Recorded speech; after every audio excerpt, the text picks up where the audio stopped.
Good morning बच्चों। पिछली class में हम लोगों ने क्रिया के भेद का अपने हिंदी व्याकरण में क्रिया के भेद पार्ट 8 क्रिया के भेद का अध्ययन किया था। क्रिया के भेद में हम लोगों ने देखा कि किस प्रकार क्रिया के रचना के आधार पर या कर्म के आधार पर दो भेद होते हैं, और हम लोगों ने कर्म के आधार पर अकर्मक और सकर्मक क्रिया को पढ़ा था। अकर्मक क्रिया किसे कहते हैं? जिसमें कर्म की प्रधानता नहीं होती, उसे अकर्मक, जैसे रोना, हंसना, दौड़ना, चलना, ये अकर्मक क्रिया है।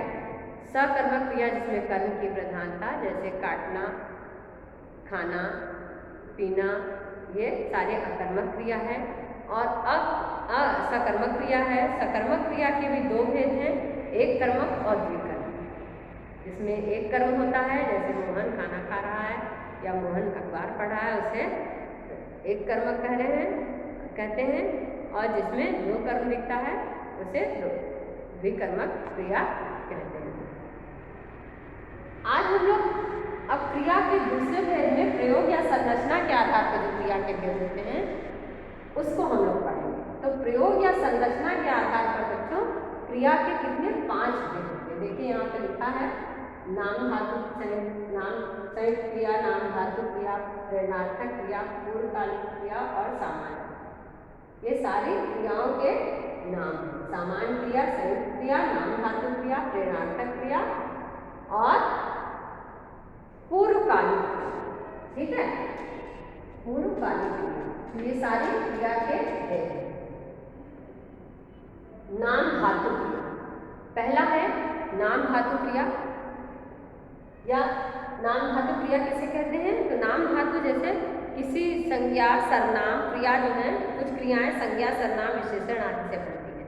संज्ञा, इसका नाम जो है, ये क्रिया जो है संज्ञा, सर्वनाम, विशेषण आदि शब्दों से बनती है। उनका नाम, उसे हम नाम धातु, संज्ञा, सर्वनाम, विशेषण से बनती है। संज्ञा सर्वनाम से बनती है, उन्हें संज्ञा, सर्वनाम और विशेषण से बनती है। संज्ञा, सर्वनाम, विशेषण से बनती है, उन्हें हम नाम धातु क्रिया कहते हैं। जैसे हाथ से हथियाना, अपना से अपनाना, ठीक है, नरम से नरमाना, बात से बतियाना, बात करना, ये नाम धातु क्रिया है, इससे बतियाना। ये सारे जो शब्द हैं ये नाम धातु क्रिया से बनने वाले शब्द हैं, इसे हम नाम धातु क्रिया कहते हैं। दूसरा बच्चों है नाम धातु के बाद प्रेरणार्थक क्रिया। प्रेरणार्थक क्रिया जैसे किसी को प्रेरणा देना, किसी कार्य करने के लिए प्रेरणा देना, वो प्रेरणार्थक क्रिया है। जैसे हम किसी कार्य को किसी को करने के लिए, ठीक है, जैसे मैंने धोबी से कपड़े धुलवाए, तो इसमें स्वयं कार्य ना करके दूसरों को करने के लिए प्रेरणा देना, कहना, वो प्रेरणार्थक क्रिया।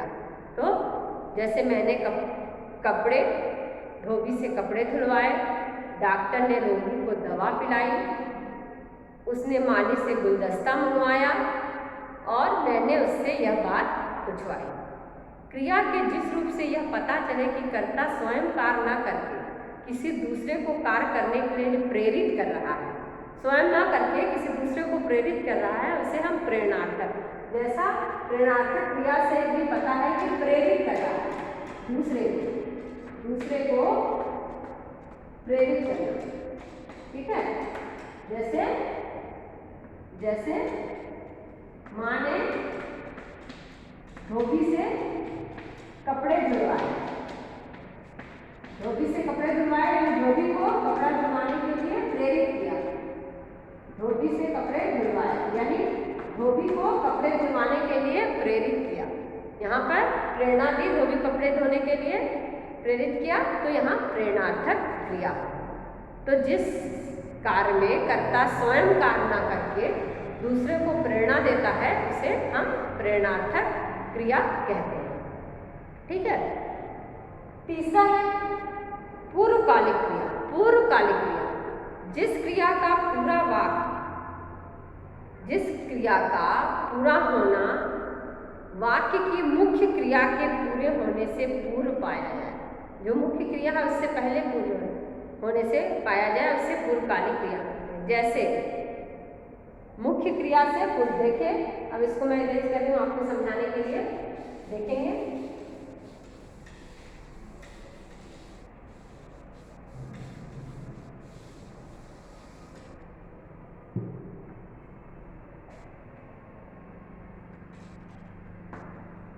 पूर्वकालिक क्रिया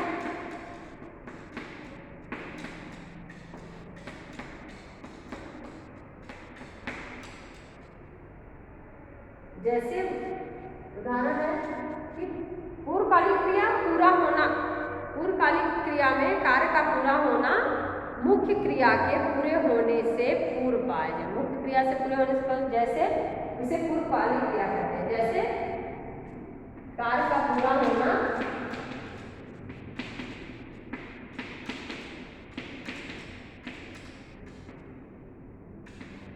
मुख्य क्रिया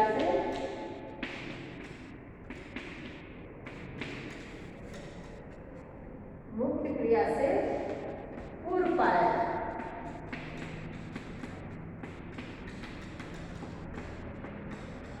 जैसे वह घर पहुंचकर गृह कार्य करेगा, वह घर पहुंचकर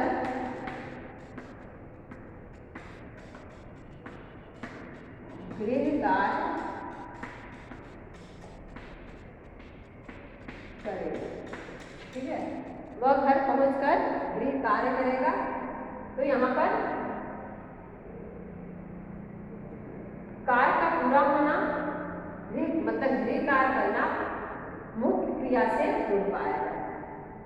मुख्य क्रिया क्या होगी, उससे पूर्व पाया जाता है, गृह कार्य करेगा कब, घर से पहुंच।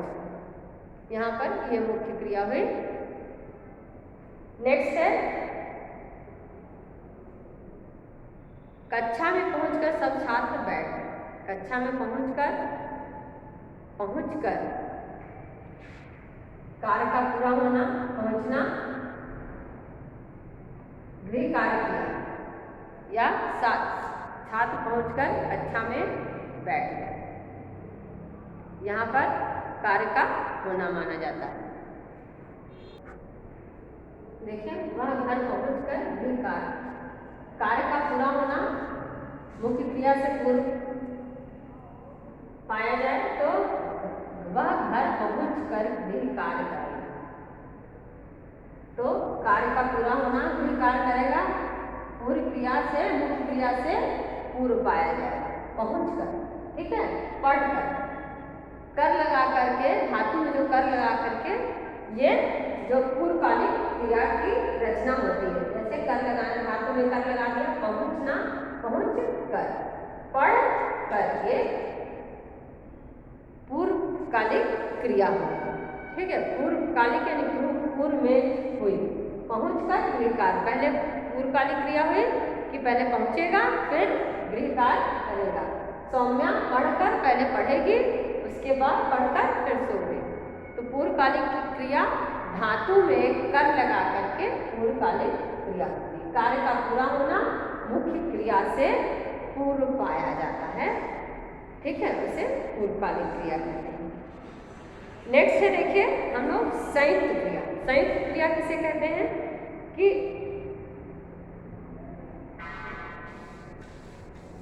संयुक्त क्रिया क्या होती है, दो या दो से अधिक धातुओं के योग से बनी हुई क्रियाएं जो है संयुक्त क्रिया। दो या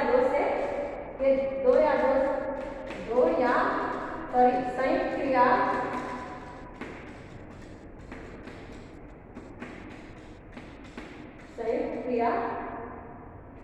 दो या दो से अधिक धातु, दो या दो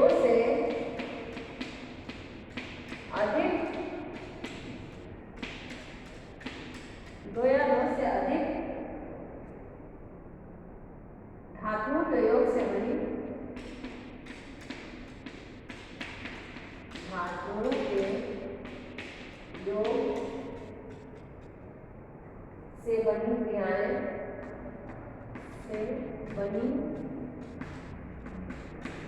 क्रियाएं, क्या कहलाती हैं, संयुक्त क्रियाएं कहलाती हैं।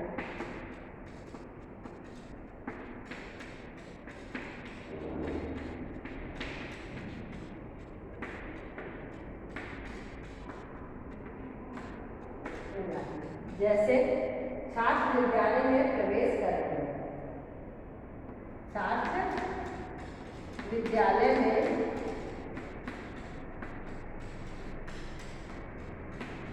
प्रवेश कर रहे हैं। ठीक है,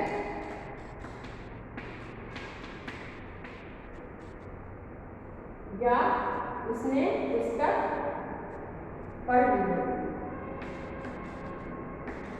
उसने पुस्तक पढ़ ली। तो यहाँ पर पढ़ ली होगी और यहाँ पर कर रहे हैं। ठीक है, यहाँ पर ये संयुक्त क्रिया है, दोनों में देखिए प्रवेश यहाँ पर कर रहे हैं और यहाँ पर पढ़ ली होगी। ये दो क्रिया यहाँ पर संयुक्त हो गई है, पढ़ना और होगी, कर रहे हैं। यहाँ दो क्रिया संयुक्त है, तो इसे हम संयुक्त क्रिया कहते हैं। जैसे मैं तुम्हारे घर पहुँचने वाला हूँ, उसने पुस्तक पढ़ ली होगी, पिताजी ऑफिस से लौट आए। ठीक, और सामान्य क्रिया होती है जो सिंपल एक क्रिया, जैसे राम बाजार गया, मोहन परिश्रम किया, मैं भारतीय हूँ या मैं किसी से नहीं डरता। ये सामान्य क्रिया, सामान्य सी बात है, इसमें क्रिया मैं किसी से नहीं डरता, ये सामान्य क्रिया। देखिए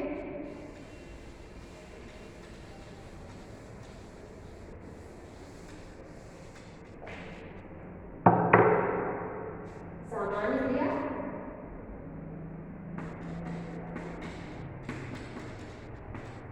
जैसे राम बाजार गया, राम बाजार गया, ये सामान्य क्रिया। ठीक है, बच्चों परिश्रम करो, बच्चों परिश्रम करो,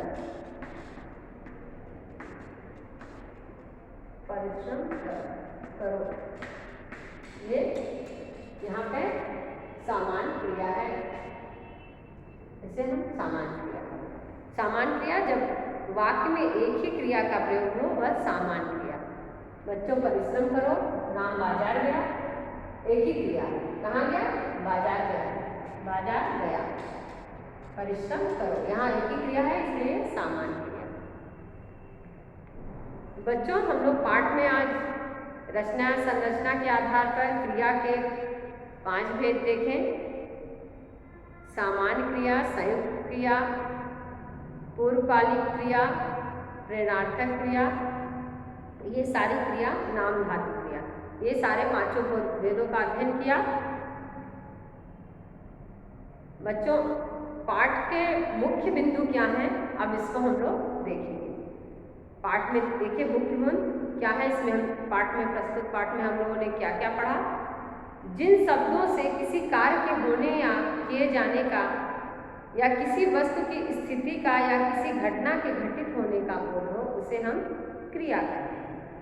कोई भी वाक्य क्रिया के बिना, देखिए सारी पॉइंट याद रखिएगा, कोई भी वाक्य क्रिया के बिना अपूर्ण होता है। वाक्य पूर्ण तभी होता है जब उसमें क्रिया प्रत्यक्ष होती है। कभी कभी क्रिया प्रत्यक्ष होती है और कभी कभी इसका स्पष्ट आभास नहीं होता, दिखती नहीं।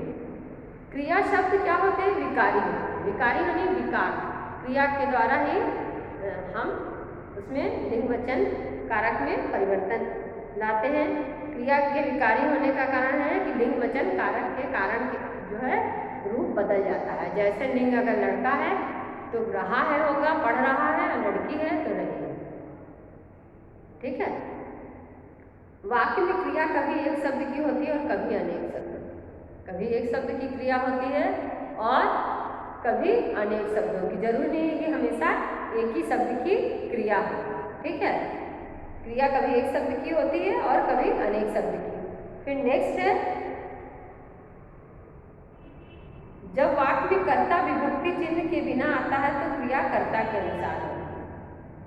जब विभक्ति चिन्ह के बिना आता है तो कर्ता के अनुसार होती है। विभक्ति चिन्ह के बिना हम लोगों ने उदाहरण में देखा था कि राम ने खाना खाया, तो राम ने खाना खाया विभक्ति चिन्ह के साथ इसमें आया है, तो वहाँ पर उसका वैसे ही प्रयोग किया गया है कि विभक्ति चिन्ह के साथ वहाँ पर कर्ता आया है। विभक्ति चिन्ह के साथ है वे बाजार गए, तो वहाँ पे वे बाजार गए, तो विभक्ति चिन्ह वे है, तो यहाँ पर हम लोग क्रिया गए होंगे बहुवचन। वे मतलब एक से अधिक। नेक्स्ट है, जब वाक्य में कर्ता विभक्ति चिन्ह के साथ आता है तो क्रिया कर्म के अनुसार होती है। क्रिया कर्म के अनुसार होती है जब विभक्ति चिन्ह के साथ आता है। कर्म के आधार पर क्रिया के दो भेद होते हैं, सकर्मक और अकर्मक। सकर्मक क्रिया के भी दो भेद होते हैं, एक कर्मक और द्विकर्मक। प्रयोग या संरचना के आधार पर क्रिया के 5 भेद होते हैं, जिसको हम लोगों ने पढ़ा। सामान्य क्रिया, संयुक्त क्रिया, प्रेरणार्थक क्रिया, नाम धातु क्रिया और पूर्वकालिक क्रिया। बच्चों, आज हमारा पाठ पूर्ण हो गया। अगली कक्षा में हम लोग पाठ में अभ्यास में दिए हुए प्रश्नों को हल करेंगे। आप पाठ पढ़कर आएंगे, पाठ का रिवीजन करके हम लोग क्लास में ही आपके साथ, आप भी अपना पेंसिल साथ में लिए रहेंगे और हम लोग अभ्यास के प्रश्नों को हल करेंगे। पाठ में दिए गए अभ्यास के प्रश्नों को हम लोग हल करेंगे। बच्चों, आप लोग घर में आपका होमवर्क है कि क्रिया की परिभाषा, क्रिया किसे कहते हैं, क्रिया के कितने भेद होते हैं, ठीक है, संरचना के आधार पर और प्रयोग के आधार पर क्रिया के भेद और कर्म के आधार पर क्रिया के भेद, सकर्मक क्रिया, अकर्मक क्रिया, सबको पढ़ करके सबका रिवीजन करेंगे, अच्छे से याद करेंगे परिभाषाओं को, और हम लोग अगली क्लास में अपने पाठ में अभ्यास के प्रश्नों को हल करेंगे। बच्चों, आज का क्लास हम लोग यहीं समाप्त करते हैं। अगली क्लास में हम लोग फिर अभ्यास प्रश्न के साथ आएंगे।